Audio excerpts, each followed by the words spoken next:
waa maxay qorshahaaga sanadkan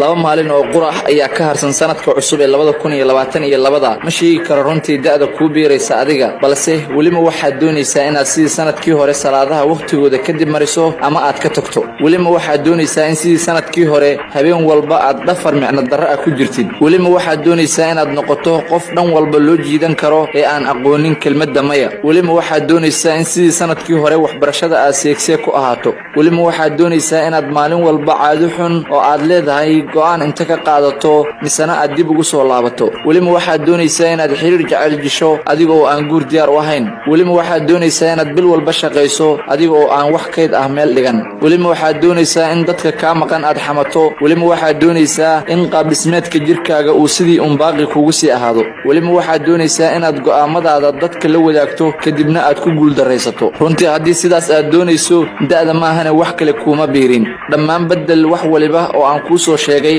haddii aad horay u sameyn jirtay dhammaan dhilid iska dheh waxyaabaha aan muhiimka ku ahayn sida 1 dhaqamada iyo caadooyinka xunxun ee aad leedahay fadlan jooji 2 go'aashada xasuuso xanuun badan 3 xaasidnimada iyo cuqdada ugu dambeyn guul ayaan ku rajeynayaa